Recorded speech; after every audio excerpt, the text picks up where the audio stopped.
Oke, nanti mungkin kalau misalkan saya tuh lebih banyak pengen membahas self harm memang di sekitar anak remaja, karena banyak hal-hal yang memang sangat mempengaruhi gitu.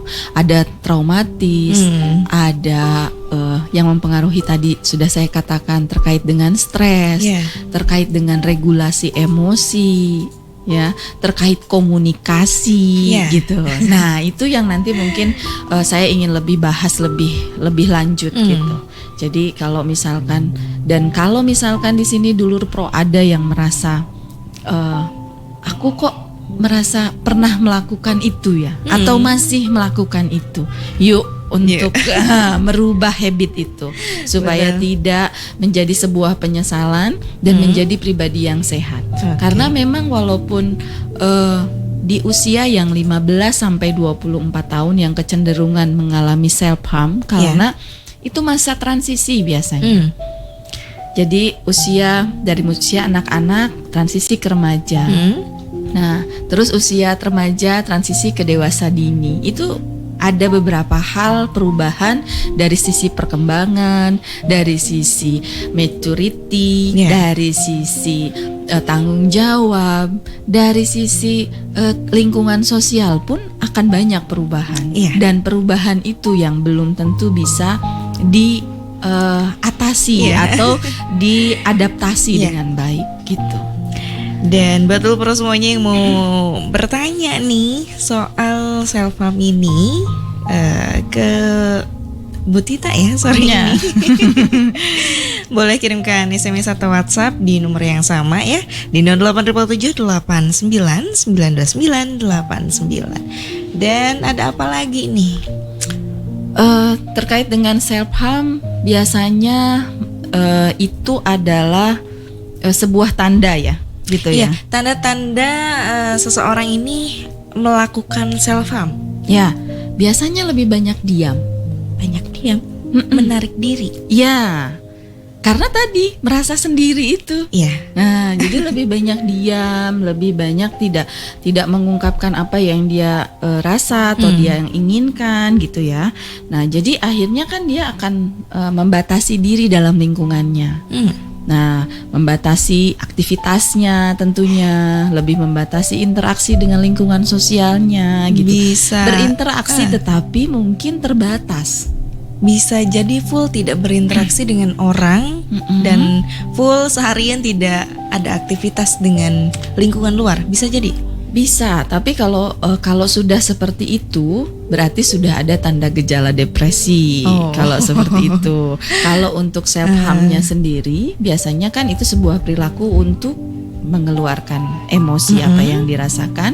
Nah, pada saat orang-orang yang tidak memiliki cara yang tepat untuk mengeluarkan emosi atau perasaannya dia itu, nah itu yang mempengaruhi akhirnya perilakunya gitu. Karena tadi cluenya adalah biasanya orang yang cenderung melakukan self harm itu merasa kesepian dan tidak punya teman gitu ya. Dalam arti kata tidak punya teman itu mau itu orang tua, mau itu teman sebaya gitu, mau itu teman yang mendengarkan, itu lebih dia merasa sendiri. Tetap gitu. gak ada orang gitu. Jadi akhirnya yang muncul perilakunya yang bisa dilihat adalah itu minim interaksi secara sosial gitu ya. Nah, jadi akan lebih terlihat menyendiri gitu kan. Jadi nah, karena ini kan berkaitan dengan regulasi emosi. Regulasi emosi tadi, asertivitas. Jadi dia akan lebih sensitif, mudah marah mungkin, mudah kesal, mudah tersinggung gitu ya, sensitif secara emosional. Nah, itu yang biasanya muncul sebagai tanda. Terus biasanya kalau bahasa kerennya tuh mood swing. Naik turun ya. Naik turun gitu. Kadang biasa tiba-tiba misalkan dilihat lagi ceria, tiba-tiba dibecandain marah gitu ya. Padahal bercandaannya nggak terlalu ini ya gitu. Jadi perubahan moodnya itu akan terlihat gitu, akan mudah terlihat perubahan perasaannya gitu. Jadi kalau orang yang mengalami self harm kemungkinan besar dia akan merasakan mood swing. Mood swing itu terkait dengan perubahan emosi. Perasaan gitu. Terus ada tadi karena berkaitan juga dengan regulasi emosi, ada peristiwa-peristiwa yang berkaitan dengan emosional. Apa itu? Ada traumatik misalkan. Misalkan kalau remaja tuh biasanya kan baru mulai mengenal lawan jenis. Laki-laki mengenal perempuan, perempuan mengenal laki-laki gitu ya. Biasanya kan 15 tahun tuh usia SMP ya. Nah, usia SMP biasanya kan cinta-cinta monyet lah ya, cinta ya, baru jatuh cinta gitu. Nah, mungkin jangan dianggap sepele.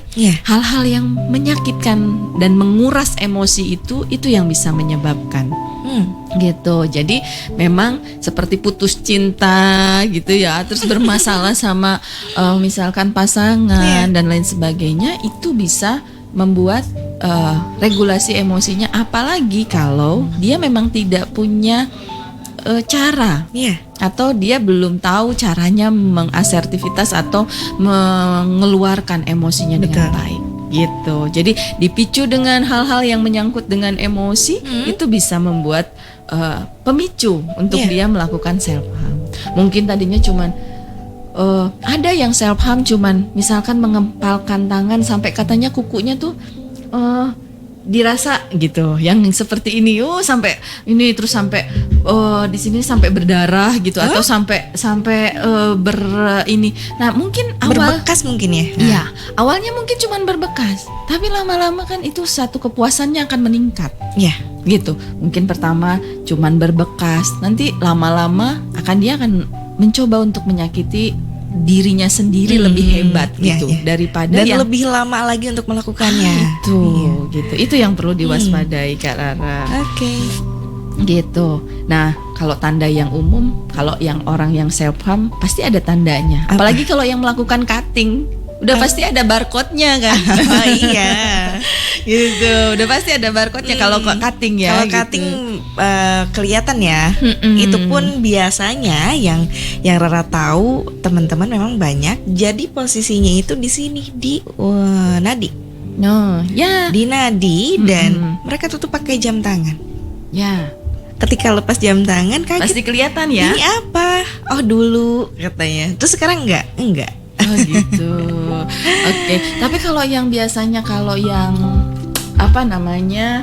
orang yang lebih banyak cutting, sudah banyak cutting, habitnya cutting itu, dia nggak bisa pakai baju pendek Kak Rara. Pasti bajunya panjang kalau untuk yang cutting. Tapi ini cuttingnya cuman sedikit. Itu cuman di batas jam tangan aja gitu. Dia masih sadar pada lingkungannya. Nah, kalau yang sudah tidak bisa dikontrol, yang bahayanya kan itu lama-lama meningkat lama-lama gitu panjang nih. Lama jadi barcode kan. Banyak ya jadi banyak kan. Jadi hasil sayatannya banyak gitu ya. Terus biasanya kalau orang yang self harm itu kan banyak. Misalkan bisa jadi mengundang atau menimbulkan penyakit fisik. Contoh, kalau misalkan dia sering ngejedot-jedotin kepala, bayang kan? Setiap punya masalah dia jedotin kepalanya gitu. Lama-lama dipukul kan, gitu kan ya? Atau dipukul-pukul misalkan.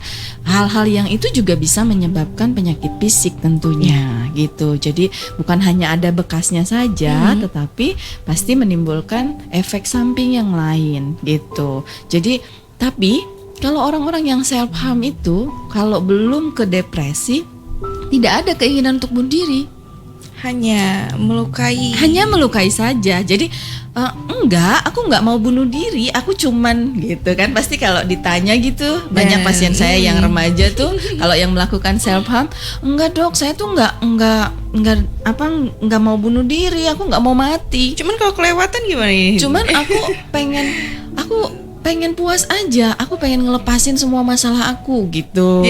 Terus kenapa gitu? Maksudnya ya aku nggak tahu lagi, pokoknya aku nggak tahu gimana caranya gitu. Jadi sebetulnya awal self harm itu tidak ada keinginan untuk bunuh diri, tetapi jika itu berkelanjutan, nah itu yang diwaspadai, yang saya katakan, itu bisa akhirnya menimbulkan gejala mix gitu loh. Kalau ini jadi mix, jadi dari kecemasan. Jadi keinginan langsung cutting pun bertahap ya?